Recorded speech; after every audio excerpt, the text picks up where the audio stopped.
Hi, everyone. It's time. It's that time. It's late night snack time. Welcome to Voice of Our Own. I am Allie Kinnear, and we are here to talk about self-care, to talk about parenting, and to talk about life. And I do this every Wednesday night at 9 o'clock, hopefully after the kids are in bed. Or you can watch it whenever you like, after you've already passed out at 8:30 at night. It's all good. Tonight we are talking about, by the way, I need to say this first. I will be cursing. So if there are little ears about, put in your earbuds or just watch it after they've gone to bed. Tonight we are talking about cleaning up your shit. And, if you haven't figured it out already, when I tell stories, I don't necessarily go from A to B to C to D. I am one of those buckle up and enjoy the ride kind of people. So buckle up and enjoy this ride. I'm going to start off by talking about my dog. 2 years ago, I found this dog, rescue dog. She was amazing.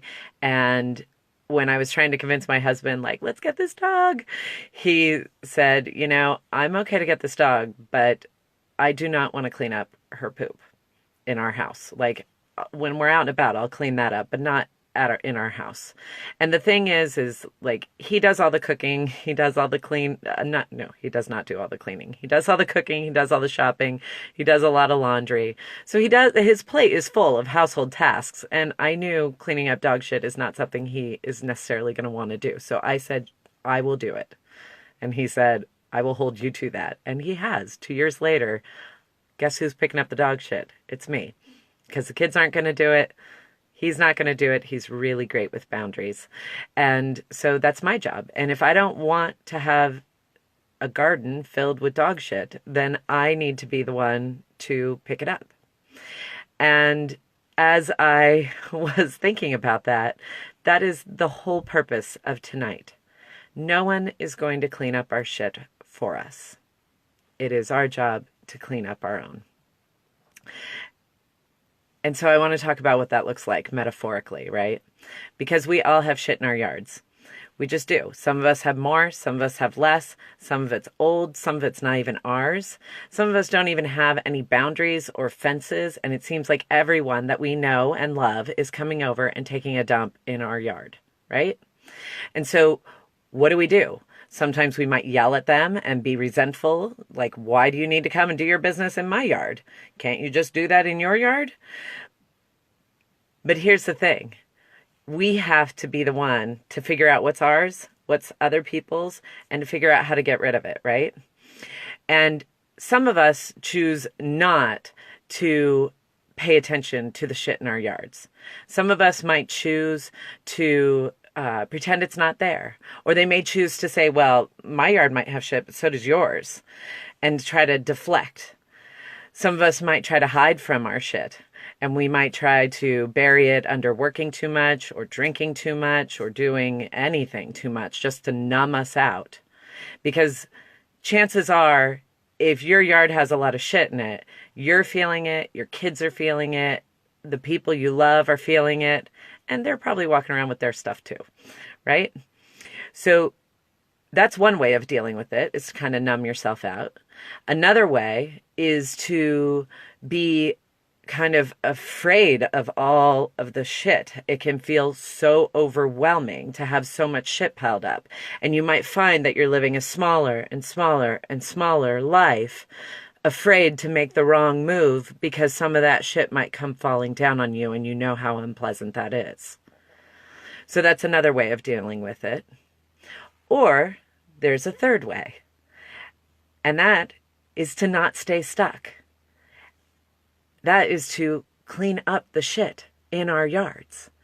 And it can be really daunting to do it all by yourself. And maybe you've tried and you've cleaned up the shit a little bit and been like, yay, I feel so good. And then you kind of go back to life as normal, and then it all piles up again. But here's the thing. Oh, Amanda, emotional hoarder. Yes, yes. We can just be like, oh, that's mine. I'll just take that. No, that's not your shit. That's actually my shit. I'm just gonna take that, and we'll just add it to the shit that's already here in my yard, right? So the thing that I want to offer to you is this idea that we don't have to live with shit in our yards, or at least we don't have to live with so much of it. And there are people, such as therapists, such as coaches, who love nothing more than to help people clean the shit out of their gardens. Because while you might look out and be embarrassed or ashamed of how much shit is in your yard, let me tell you, what you see is the shit in your yard, and what I see is a beautiful fucking garden. That one's for you, Shalise. It is a beautiful garden that is just, yes, the grass is green. There are flowers still there. There are healthy trees. And what we need to do is to take this garden and make it the garden of your dreams, right? That's what I love to do.